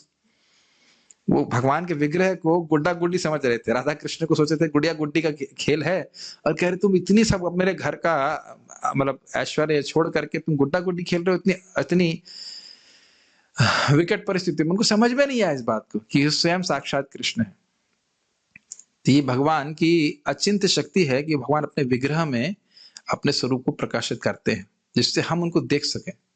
जितनी हमारी भक्ति बढ़ेगी उतना हम समझ पाएंगे कि वो भगवान से भिन्न है, चाहे भगवान का नाम हो, चाहे रूप हो, चाहे गुण हो, चाहे लीला, चाहे कुछ भी। ठीक है, अब उसको वो प्रमाण कर रहे हैं। आप कह रहे हो कि भाई भगवान सब कुछ अपनी इच्छा से नियंत्रित करते हैं, इसका क्या प्रमाण है? तो कहते हैं इसलिए श्रुति कहती है न तस्य कार्यम करणम च विद्यते न तत्समश्चाभि अधिकश्च दृश्यते परास्य शक्तिर्विविधैव श्रूयते स्वाभाविकी ज्ञान बल क्रिया च। न तस्य कार्यम करणम च विद्यते, उनके लिए कोई कार्य करणीय नहीं है। करण का अर्थ होता है, एक अर्थ बड़ा सुंदर अर्थ है, करण का अर्थ होता है इंद्रियां। तो उनको अपनी इंद्रियों को हिला करके कोई कार्य करने की जरूरत नहीं। ऐसा कोई कार्य नहीं कि उनको करना पड़े इंद्रियों के द्वारा। ध्यान दीजिएगा, इसका अर्थ यह नहीं कि अपनी इंद्रियों से वो कार्य नहीं करते, लेकिन विद्यते ऐसा नहीं कि अब मान लो खाना है तो उनको हाथ बढ़ाना ही पड़ेगा, आंख देख के भी खा लेंगे, आंख से देख के भी खा लेंगे। समझ में आ रहा है मनोज प्रभु? भगवान को ऐसा नहीं कि दांत चबाना ही पड़ेगा, खा ले, बिना दांत चबाए ही सब कुछ खा सकते हैं। सूंघ लेंगे तो भी खा लेते हैं, देख लेंगे तो भी खा लेते हैं। संकल्प मात्र से पूरी जगत की सृष्टि कर लेते हैं, संकल्प मात्र से पुत्र उत्पन्न कर लेते हैं। मेरी बात समझ में आ रही है आप लोगों को? न तत्समश्चा भी अभ्यधिकश्च दृश्यते, न तो उनसे कोई समान देखा जाता है और न उनसे कोई अधिक होता है। ये भी आप गुण भगवान का जानते हैं। परास्त शक्ति विविधैव स्मृति, तो फिर ये करते कैसे हैं कि उनकी बहुत सारी शक्तियां है। परास्त शक्ति विविधैव स्मृति, बहुत सारी, विविध मतलब बहुत सारी शक्तियां हम सुनते हैं। स्वाभाविकी ज्ञान बल क्रिया च, जो स्वभाव से ही काम करती हैं, उनसे उनका ज्ञान होता है, उनका बल और क्रिया बहुत सुंदर है। भगवान का ज्ञान स्वाभाविक है। क्या हमारा ज्ञान स्वाभाविक है? नहीं, हमको बहुत एजुकेशन की जरूरत पड़ती है। भगवान किसी वस्तु को देखने मात्र से उसके बारे में जान लेते, ऐसे तो जानते ही हैं, लेकिन देखने मात्र से जान लेते हैं। ये बहुत अच्छी बात है। जब आप भगवान के सामने जाते हो तो क्या आपको अपना स्वरूप याद रहता है? नहीं। लेकिन क्या भगवान को आपका स्वरूप याद रहता है? कभी इसे विचार कीजिए। मैं और आप, हम एक दूसरे को एक दूसरे के शरीर के अनुसार देखते हैं, एक दूसरे की बुद्धि के अनुसार देखते हैं। Yes, no? यस, क्योंकि शरीर दिखता है, लेकिन भगवान शरीर तो नहीं देखते। भगवान के पास शक्ति है कि हमारा जो स्वरूप है उस देखने की शक्ति भगवान के पास है। बहुत गंभीर बात है कि भगवान भक्त को उसकी वर्तमान स्थिति में नहीं देखते हैं। वो जानते हैं, देखते हैं कि आज ये भक्ति कर रहा है तो आगे कैसा हो जाएगा, उसके अनुसार उससे आदान प्रदान करते। क्या प्रमाण है? अपि चेत सुदुराचारो भजते माम अनन्य भाग साधुरेव समन्तव्यः सम्यक व्यवस्थितः सह क्षिप्रम भवति धर्मात्मा शाश्वत शांतिम निगच्छति कौन्तेयः प्रतिजानीहि न मे भक्तः प्रणश्यति। दो श्लोक को एकदम पकड़ के चलना चाहिए हम लोग। भले ही जगत में, इस जीवन में कोई बहुत बड़ा गलत कार्य भी कर दे, लेकिन अगर व्यक्ति मेरा अनन्य भजन करने में लगा कि मैं कृष्ण की भक्ति नहीं छोड़ूंगा, तो ऐसे व्यक्ति को साधु ही मानना चाहिए। क्यों? कह रहे बहुत जल्दी भक्त बहुत शुद्ध हो जाएगा, साधु बन जाएगा, धर्मात्मा बन जाएगा। साधु तो है, धर्मात्मा बन जाएगा, उसमें कोई अधर्म नहीं रहेगा, धर्म ही उसकी आत्मा होगा, उसके हृदय में कोई अधर्म नहीं रह जाएगा। शाश्वत शांति निगच्छति, शाश्वत रूप से वो शांति को प्राप्त कर मेरे धाम में आ जाएगा। यानी भगवान तो उसका भविष्य देख रहे हैं, भगवान उसका भविष्य देख रहे हैं। मैं व्यक्ति की बात कर रहा था, वो कह रहे थे कि एक एस्ट्रोलॉजर बोले कि तुम्हारा ये दुख आएगा, वो दुख आएगा, तुम्हारा कुछ सुख भी आएगा। हमने कहा उस एस्ट्रोलॉजर ने ये बताया था कि तुम हरे कृष्णा करने लग जाओगे, है ना? मैंने कहा इसको पता ही नहीं रहेगा। कोई एस्ट्रोलॉजर नहीं बोल सकता कि आप हरे कृष्णा करने लग जाओगे। हम तो कोई सुने नहीं आज तक। किसी को भी चार्ट दिखा दीजिए, वो ये नहीं बता सकता कि यह व्यक्ति हरे कृष्णा करने लग जाएगा। ये हो सकता है बता देगा थोड़ा धार्मिक हो जाएगा, इतना बोल सकता है, लेकिन यह नहीं बोल पाएगा कि वह हरे कृष्णा करने लग जाएगा, इस्कॉन में चला जाएगा। ऐसा बहुत मुश्किल है। नहीं तो कोई लड़का ब्रह्मचारी बनता ही क्यों? सभी के, ऑलमोस्ट सभी लड़कों के चार्ट तो माता पिता ने दिखाई, लिखा उसमें कहीं लिखा है इस्कॉन डिवोटी का ब्रह्मचारी बन जाए। ये सब भगवत इच्छा से होता है, भगवान की कृपा से होता है। वह हमारे उन कर्मों को देते हैं जो हमारे लिए अच्छे हैं, जो नहीं है तो हटा कर देते हैं। प्लीज ध्यान रखिए कि भगवान का ज्ञान इस प्रकार का है, और भगवान अपने भक्त को फ्यूचर के हिसाब से देखते हैं, कितना अच्छा डिवोटी बन जाएगा, वो कितने जन्म लगे, लेकिन वो भगवान इस प्रकार से देखते हैं। बल स्वाभाविक बल है, ऐसे आप देख ही रहे हो कि पूतना को मारने के लिए भगवान को एक्सरसाइज करने की जरूरत नहीं। एक जगह प्रभुपाद जी, एक शिष्य ने भगवान कृष्ण को या भगवान श्री राम को, मुझे याद नहीं, दोनों के फिल्म से किसी एक फोटो को बॉडी बिल्ड के सिक्स पैक की तरह दिखा दिया, होता ना पेट सिक्स पैक और मसल्स के संग।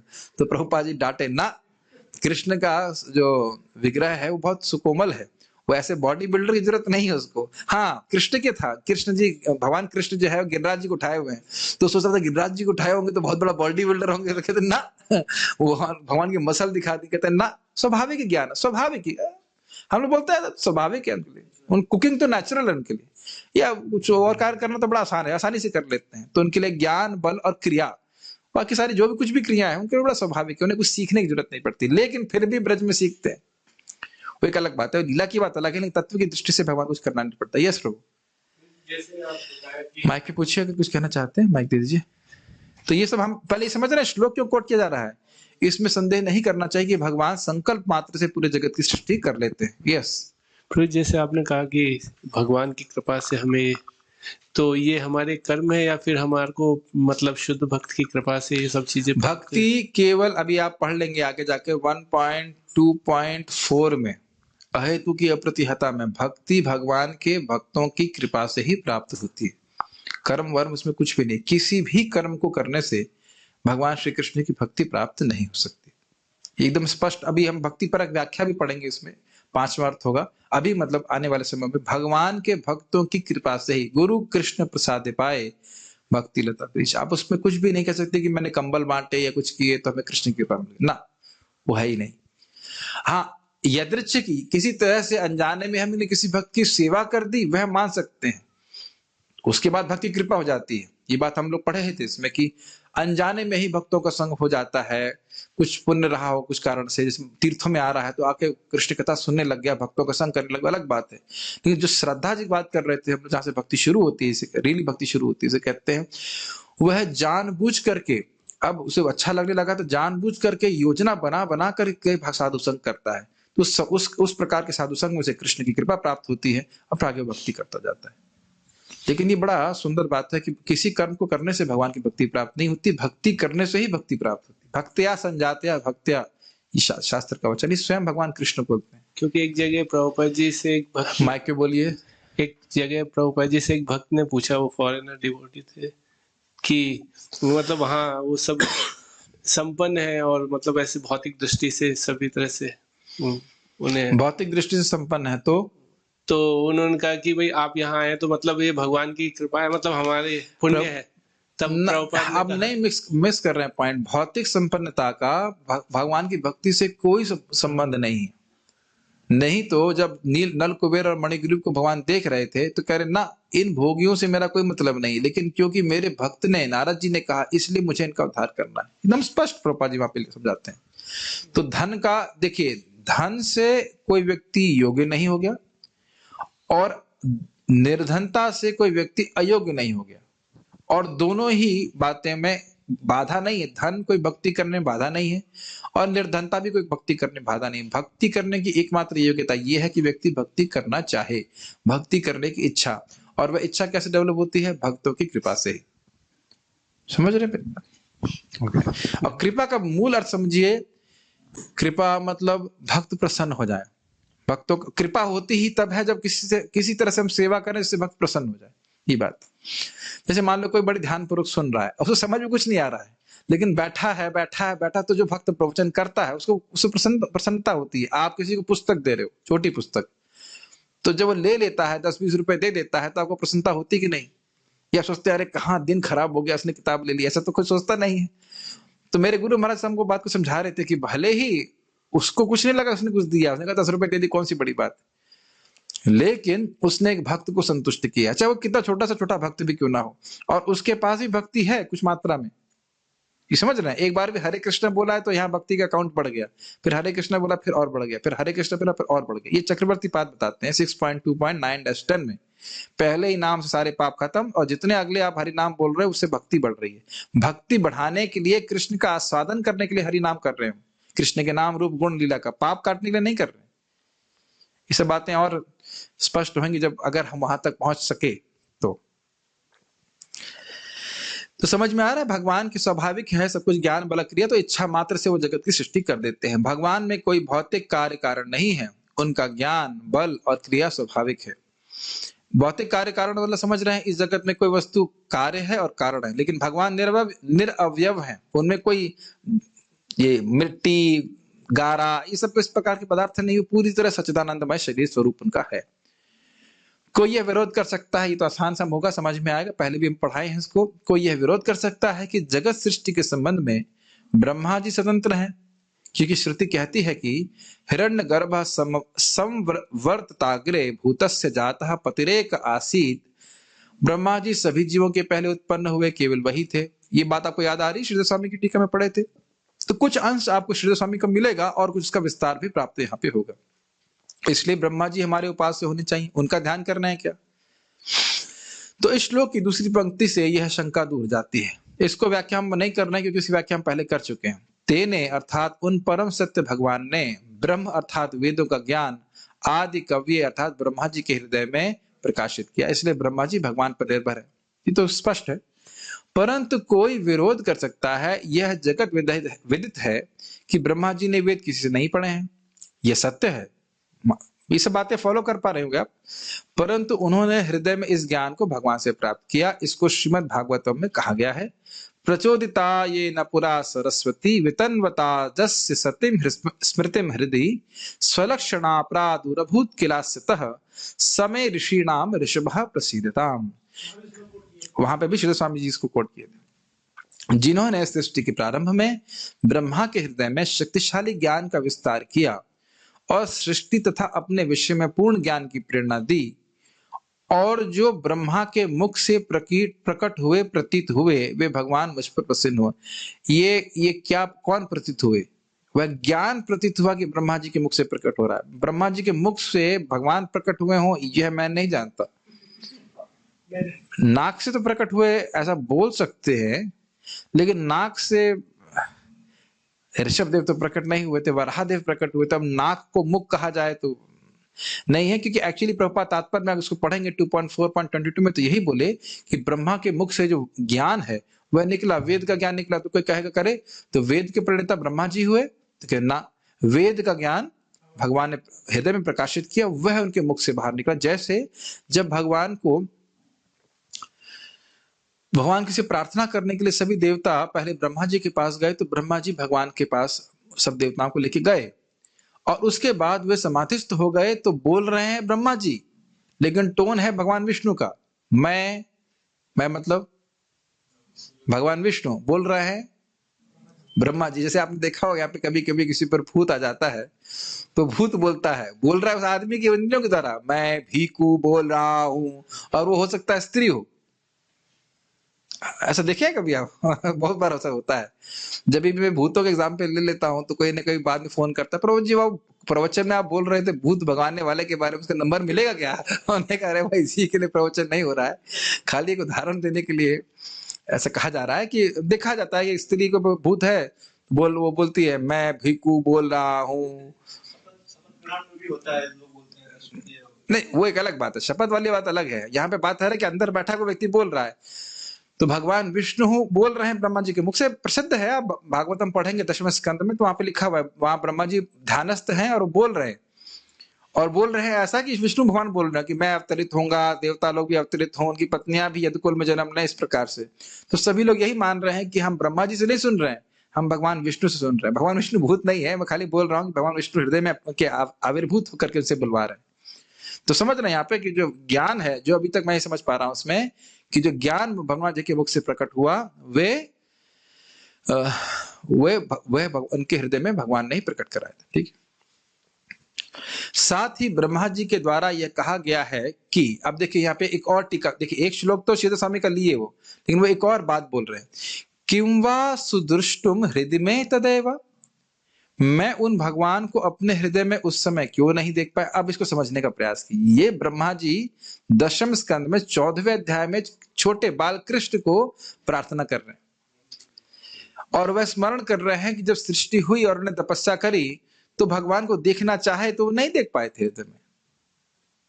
तो यानी कि भगवान को हृदय में देखने के लिए ब्रह्मा जी स्वतंत्र नहीं है। जब उन्हें देखने का प्रयास किया तो उनको एक शब्द सुनाई पड़ा, तपस्या करो। तो जब तपस्या किए तब अकस्मात भगवान उनके हृदय में उनको दिखाई पड़े।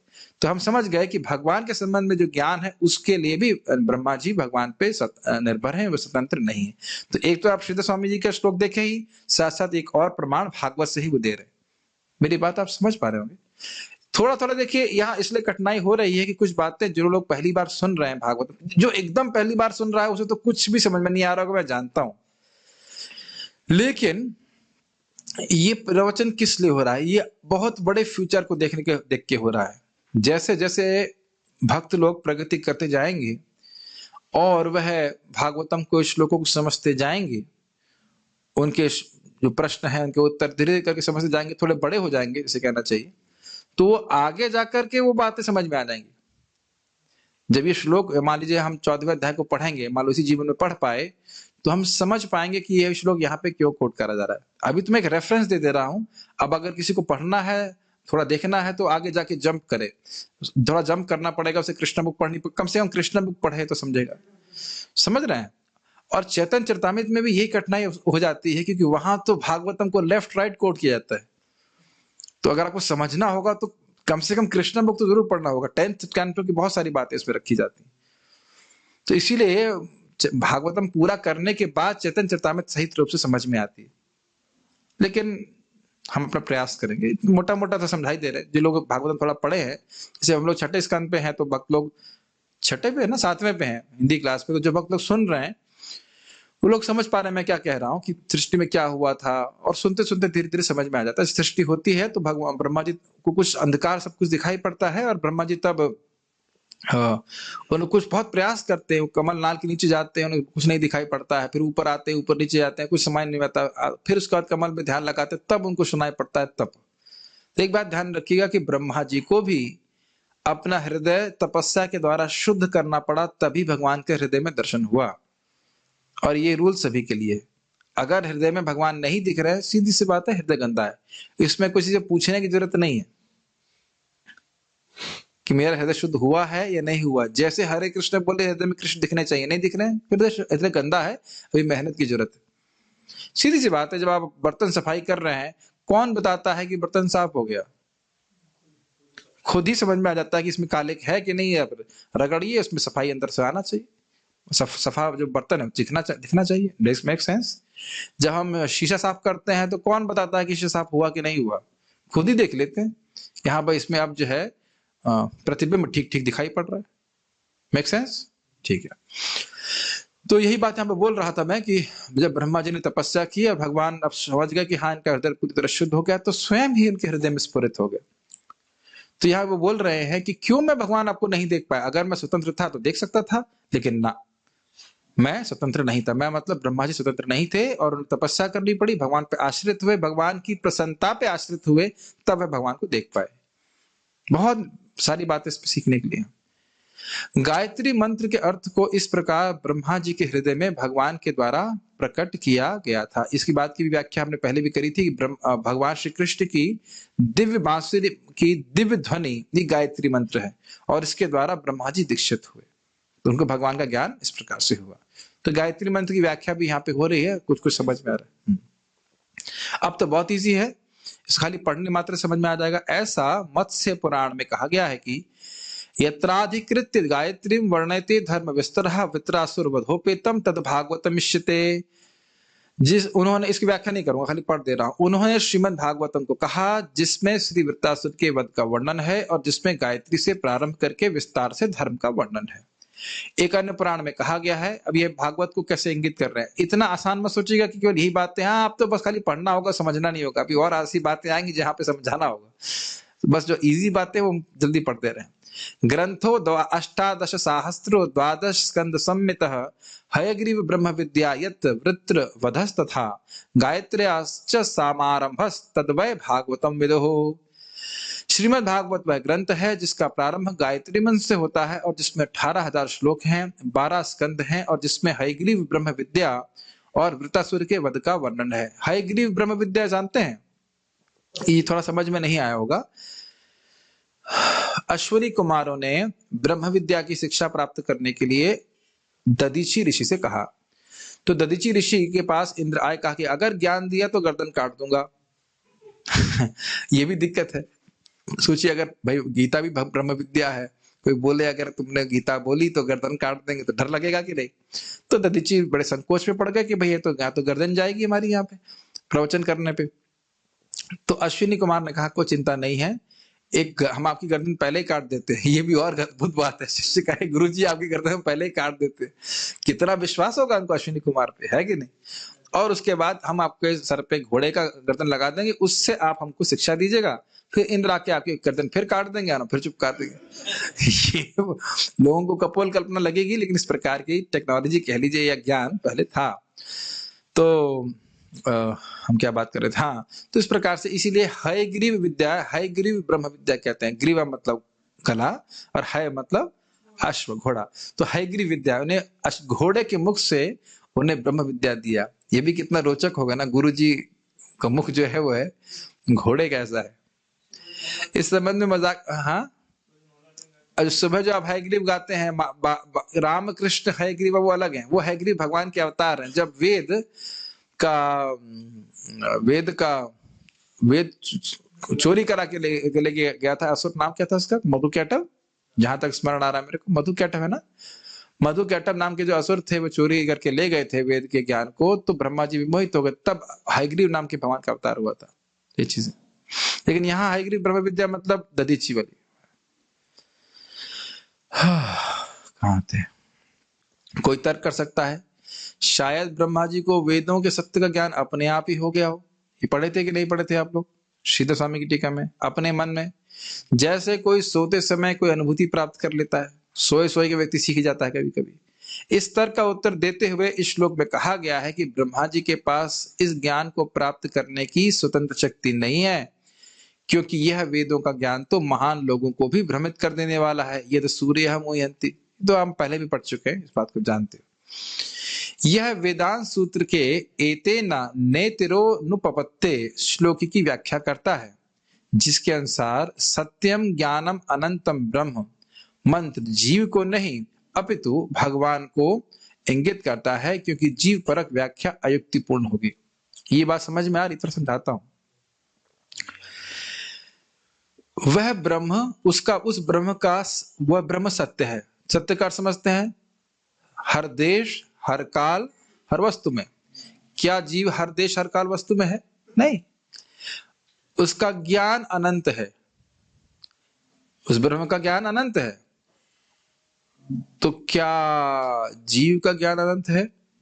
नहीं है। तो ये सत्यम ज्ञानम अनंतम ब्रह्म जो है, यह एक जीव की व्याख्या नहीं करता। जीव परक मतलब जीव को नहीं समझा रहा है, ये भगवान का ही वर्णन कर रहा है। ये बात वो बोल रहे हैं। तो इस प्रकार से देखिए, हम लोग वेदांत सूत्र को बहुत पढ़े नहीं है, जो इससे समझ में आ रहा है उतना ही हम समझा सकते हैं।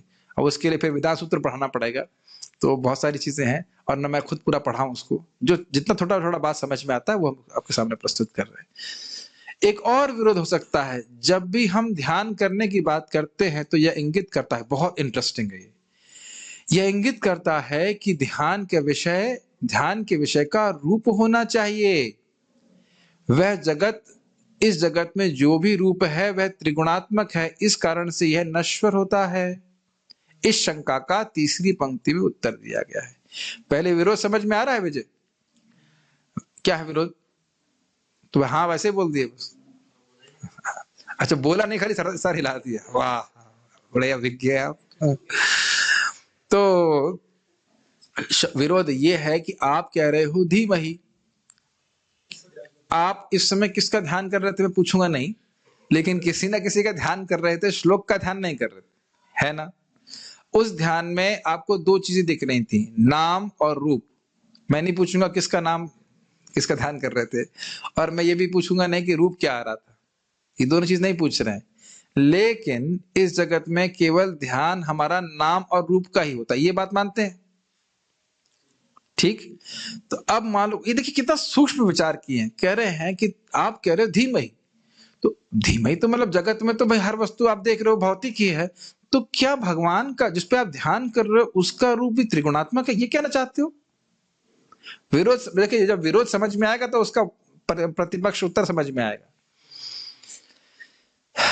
क्या किसी ऐसी वस्तु का ध्यान कर रहे हो जो इस जगत की त्रिगुणों से बनी हुई है?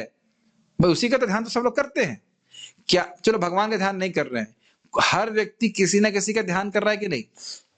किसी का रूप का, नाम का, नाम याद आता है, रूप याद आता है, यस नो? यस। तो क्या आप यह कह रहे हो कि जिस ब्रह्म का आप ध्यान कर रहे हो वह त्रिगुणात्मक है, मटीरियल है, भौतिक है, ये कहना चाहते हैं आप? ये मान ली शंका हो, यह एक प्रकार का विपर्य है, तब्दीली है। तब ये मैंने रखा नहीं था, ये पता नहीं कहां से लगती है, जिसने एडिटर ने लग दिया। तब्दीली शब्द मैंने यूज नहीं किया था, उर्दू नहीं उर्दू नहीं डालूंगा, ये उर्दू किसी ने गड़बड़ कर दिया है, उसको दूंगा नहीं एडिटिंग करने के लिए। भाई उर्दू मत रखिए, संस्कृत और हिंदी चलेगी, तब्दीली नहीं है, व्यत्यास कहते हैं। विपर्य का मतलब होता है व्यत्यास, एक्सचेंज। तब्दीली कहां से आ गया? हाँ, ये लग रहा गूगल ट्रांसलेट यूज कर लिया, उन्होंने सब बर्बाद कर दिया। तो तब्दीली से नहीं है, विपर्य मतलब व्यत्यास, एक्सचेंज बोला था। जो वस्तु है उसके बदले में कुछ और दिख रहा है, या किसी वस्तु का आभास किसी और वस्तु के बदले में होना, जैसे पानी में प्रकाश दिखना, या पृथ्वी में जल दिखना, या कांच के रूप में पृथ्वी जल जैसी दिखती है। ये बात समझ रहे हो आप? एक वस्तु के बदले में कुछ और दिखती है, उसे व्यत्यास या विनिमय, विपर्य कहते हैं। परंतु यह सब एक अज्ञ व्यक्ति को दिखता है।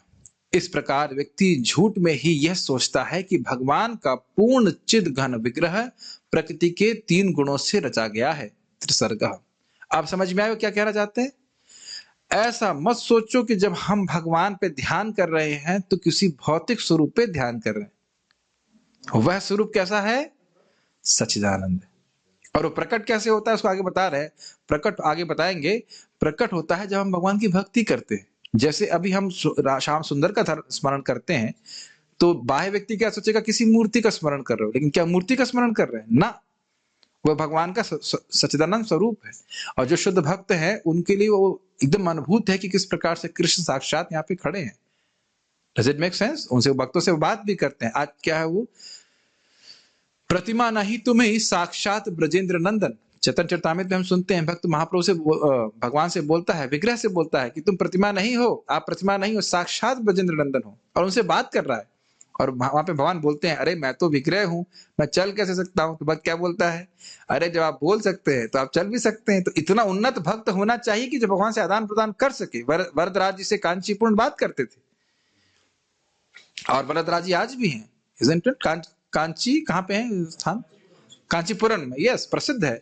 उसके बाद कौन से रंगनाथ जी से नहीं, कौन बात करता था मैं भूल रहा हूँ। रामानुजाचार्य जी बात करते थे। टोटा गोपीनाथ, ऐसे जगन्नाथ, कितने सारे भक्त हैं इस प्रकार से जिन्हें भगवान बात करते हैं, उनसे दर्शन देते हैं। तो यह है, क्या लग रहा है? जो अज्ञ है उसको क्या लग रहा है? अरे ये तो जड़ पदार्थ है। लेकिन वो है क्या? सच्चिदानंदमय। मैं प्लीज समझिए मेरी बात को। भगवान इसी जगत में देख लीजिए, भगवान का विग्रह जो मंदिर में होता है वो भक्त समझ रहे हैं, भक्तों के सामने प्रकाशित है कि सच्चिदानंद विग्रह है। महाप्रभु जगन्नाथ जी को देख के बेहोश हो जा रहे हैं, ठीक। लेकिन जो अज्ञ व्यक्ति हो कैसे जाए, तो मूर्ति मात्र है। तो कैसे हो रहा है? विनिमय। जो वस्तु चिन्मय है वो उनको भौतिक दिख रही है। विनिमय समझ रहे हैं? एक्सचेंज में है वो वस्तु आध्यात्मिक, लेकिन लग रहा है वो भौतिक है। ऐसे ही जब भगवान यहाँ साक्षात भी आते हैं तब भी लोग उनको सामान्य व्यक्ति मानते हैं। दुर्योधन को देख लीजिए। आप मेरी बात समझ पा रहे हैं? यत्र या क्या था? तेजो वारी मृदाम यथा विनिमय यत्र सर्गो मृषः। जिस प्रकार से जल में पृथ्वी में जल ऐसे दिखता है, ऐसे अज्ञ व्यक्ति को भगवान का तेजोमय नहीं, सच्चिदानंदमय शरीर भौतिक दिखाई पड़ता है। मृषा मतलब का अर्थ क्या लिया गया था यहाँ पे? झूठ में ही सोचता है, वह झूठ सोचता है, वह गलत सोचता है कि भगवान का जो सत्य शरीर है वह भौतिक है। श्लोक, हाँ प्रभु बोलिए, माइक पे बोलिए। अगर वो श्लोक मन में छपा हुआ है तो इन सब शब्दों के अर्थ को समझने में कोई कठिनाई मैं समझता हूँ नहीं होनी चाहिए। हाँ जी प्रभु। इससे बता रहे थे आपके उत्तम अधिकारी जो होते हैं वो भगवान को सच्चिदानंद स्वरूप को देखते हैं। हाँ, तो जो कनिष्ठ भक्त है वो तो अपने आंखों के अनुसार ही देखेगा। यस, तो उसके दृष्टि के अनुसार तो भौतिक ही दिखेगा उसे। यस, ये अच्छा प्रश्न है, बहुत अच्छा प्रश्न है प्रभु जी का। अच्छा, मैं कुछ बोलना भी चाह रहा था, मतलब अच्छा प्रश्न कर दिया। कनिष्ठ व्यक्ति को क्या दिखाएगा? ये तो मूर्ति है। इसीलिए कान खोल के सुनना होगा प्रभुपाद जी से कि नहीं, ये साक्षात भगवान है।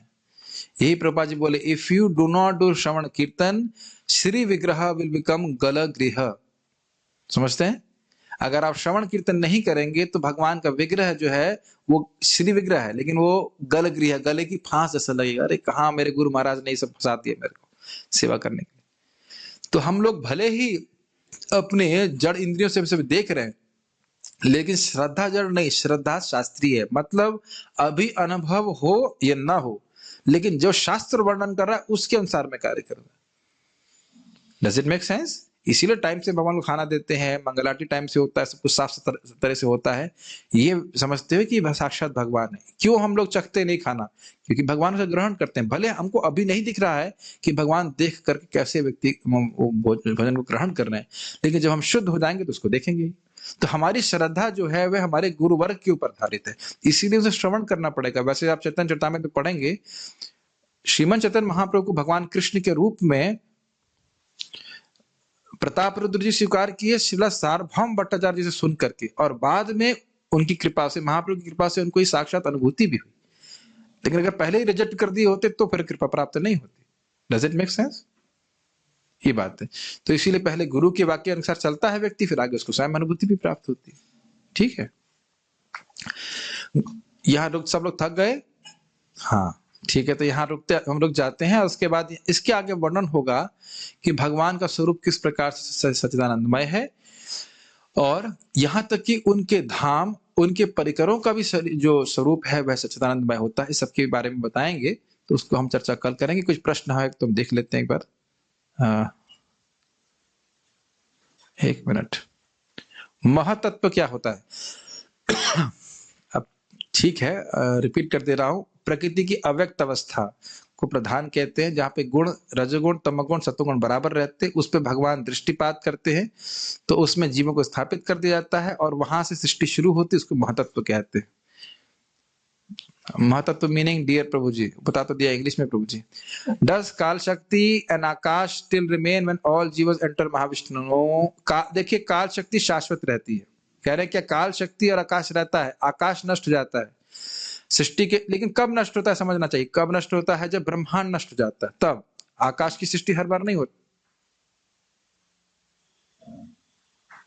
हाँ, आकाश की सृष्टि स्वर्ग में आ जाएगी, तो आकाश की सृष्टि जो है वह ब्रह्मा जी की जब परमायु पूर्ण हो जाती है तब वह नष्ट होता है, उससे पहले नष्ट नहीं होता। और काल शक्ति हमेशा रहती है। प्रलय के समय काल शक्ति नष्ट नहीं होती है। अज्ञात सुकृति is required to come into bhakti process or in contact with devotees. Rarely people are कृपा सिद्ध। यही तो मैं आपको समझा रहा था कि व्यक्ति की भक्ति में श्रद्धा नहीं है, लेकिन वह कदाचित तीर्थों का सेवन करने के लिए, तीर्थ भ्रमण करने के लिए आ गया और उसके बाद देखा अरे भक्त लोग कथा कर रहे हैं, और उसके बाद वह कथा सुनने बैठ गया। उसे श्रद्धा नहीं है, अब बड़ा अच्छा लग रहा है। जैसे हमारे एक रिश्तेदार है, वो परम पूज्य विंध्याचल महाराज का गलती से लेक्चर सुन लिए, गलती से, तो बड़ा अच्छा लेक्चर देते हैं। अब फंस गए कि नहीं फंस गए? अभी वो व्यस्त हैं, वह अभी कुछ और कार्य कर रहे हैं, तो भी सुन नहीं पा रहे हैं, लेकिन फंस गए ना। मन में संस्कार तो बन गया ना कि अरे अच्छा प्रवचन है। अब कितना समझ में आया ये बहुत संदेह है, लेकिन अच्छा तो लगा ना। तो गलती से भी भक्तों का संग हो गया। उसके बाद फिर जैसे मैं अपने जीवन में देख रहा हूँ यहाँ पे कि पता नहीं क्या था, लेकिन हम लोग को पर्सनालिटी डेवलपमेंट के लिए कोर्स हो रहा था नेक्टर ऑफ इंस्ट्रक्शन नहीं, सॉरी नामनिष्ठ प्रभु के द्वारा। और मेरे जाने की इच्छा भी नहीं थी, लेकिन वहां पे वो क्या कहते हैं अटेंडेंस थी, वो कंपलसरी थी, इसलिए चला गया। कुछ भी पता नहीं था कि क्या बोलने वाले हैं। और फिर प्रभुपाद जी ग्रंथ मिल गए, वो आज भी याद है, पाइनएप्पल हलवा मिल गया और हरे कृष्ण मंत्र मिल गया। वह भी पता नहीं था हरे कृष्ण मंत्र क्या होता है। तो ये आप जो कह रहे हैं बिल्कुल सही बात है। वो पहले की सुकृति भी रहती है, और सुकृति ना भी हो तो भी भक्त लोग प्रीचिंग करते रहते हैं, कीर्तन करते रहते हैं, तो वह कान में चली जाती है, तो सुकृति का निर्माण भी हो जाता है। बहुत सारे तरह चीजें हैं, लेकिन इस पे बहुत अच्छा एक भक्त बोल रहे थे कि क्या बोल रहे थे कि आप कह नहीं सकते कि कब भगवान सुकृति देंगे किसी को। अब एक भक्त बता रहे थे कि नोएडा में एक ब्रह्मचारी के नाम बताए नहीं, कह वो कोई इनको एस्ट्रोलॉजर बोला कि तुम पिछले जन्म में घोड़ा थे और तुमको वहां ने व्यक्ति भगवान का प्रसाद खाने को मिल गया, इसलिए तुम इस जन्म में ब्रह्मचारी हो गए। और इसमें कोई संदेह नहीं होना चाहिए। यामुनाचार्य रामानुजाचार्य के यादव प्रकाश नाम के गुरु थे, उनको बारे में बड़ा प्रसिद्ध है। तो उनको एक भूत बोलता है, जिसको भूत को भगाने का प्रयास कर रहे थे कि बेटा तुम पिछले जन्म में क्या थे, गिरगिटान थे, और एक वैष्णव ने भगवान को भोग लगाया और प्रसाद तुम खा लिए, इसलिए अब तुम इस जन्म में इतने बड़े ब्राह्मण बने हो। तो इसमें कोई संदेह नहीं होना चाहिए। तो कुछ ना कुछ कृपा तो है ही, तो भगवान आ रहे हैं, भगवान के पास आ रहे हैं। मैं बचपन में सोचती थी कि एक पिता के पिता के पिता लास्ट में जाकर सुप्रीम कौन होंगे।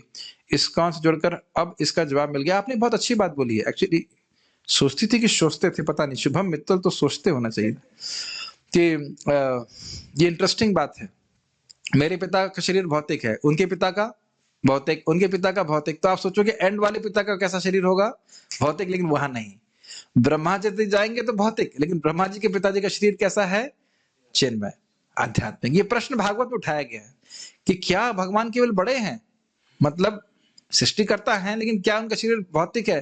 तो अब देखिए यहाँ पे हमारी टीका में क्या बात हो गया था। हमारी टीका मतलब जिसको हम पढ़ रहे हैं कि ना सृष्टि के पहले से भगवान है, तो इसलिए उनका शरीर कैसा है, चिन्मय है। उनका शरीर भौतिक तत्वों से बना हुआ नहीं है, स्वराट है। Srila Prabhupada also mentioned that ISKCON is distributing Agyas Sukriti by distribution of books, knowledge, Harinam and Krishna Prasad. That's fine. तो इसी सुकृति का फलीभूत होगी तो व्यक्ति की श्रद्धा होगी भगवान की भक्तों में आगे जाकर के, कोई दिक्कत नहीं इसमें। Can we bring Tulsi plant from ISKCON temple for japa? क्या दिक्कत है? ये सब प्रश्न कहाँ से आ रहे हैं? ये भागवत के बारे में प्रश्न कीजिए, तो प्रश्न ठीक है, लेकिन ये सब प्रश्न आप व्यक्तिगत पूछ सकते हैं। धीरे धीरे महत्व बताइए। अब देखिए धीरे धीरे करके आया हूँ, भगवत गीता में तो कितनी बार महातत्व बता दिया, 13 चैप्टर में लगा पड़ा हूँ, 13 चैप्टर की रिकॉर्डिंग आप सुन सकते हैं। महातत्व 8 तत्व, ये तत्व वो तत्व, 24 तत्व, खूब गिना गिना करके धीरे धीरे करके तो भागवत में आए हैं। अब ये कोर्स तो क्या कह सकते हैं, ग्रेजुएशन लेवल का हो रहा है ना, ग्रेजुएशन बोलते हैं प्रभुपाद, क्या बोलते हैं, तो उसमें जितना समझ में आया उसको धारण कर लीजिए, बाकी धीरे धीरे समझ में आएगा। जब हम तीसरे स्कंद को पढ़ेंगे तो और वहां पे व्याख्या की जाएगी। नहीं तो हम लोग एक छोटा सा रिकॉर्डिंग है वो भेज देंगे, हमने चर्चा किया था ना उसके ऊपर, क्या सृष्टि तत्व के ऊपर, तो उसको आप पढ़ के समझ सकते हैं। महादेव का शरीर क्या चिन्मय है गुरुजी? कुछ नहीं जानता महादेव। महादेव जी बड़े अद्भुत हैं। भगवान शिव जी के तत्व को समझना बहुत मुश्किल है, क्योंकि ना वो जीव हैं और ना विष्णु तत्व है, ना जीव है, लेकिन भगवान विष्णु के स्वरूप ही हैं। तो उसके बारे में हम वो समझना बड़ा मुश्किल है। ये जीव गोस्वामी बात बोलते हैं कि जैसे एक दीपक है और वो कालिक से ढका हो, कालिक से ढका हुआ दीपक पूर्ण प्रकाश नहीं देता है, उस प्रकार से विष्णु तत्व जब तमोगुण से ढके हैं, ऐसा एक्सप्लेन कर रहे हैं, शब्दों को समझिएगा इस प्रकार से, तो वह शिव तत्व कहलाता है। समझना बड़ा मुश्किल है। ओके, ठीक है, तो यहाँ पे हम रुकते हैं। श्रील प्रभुपाद की जय, श्रीमद् भागवतम की जय, ताई गौर प्रेमानंदे।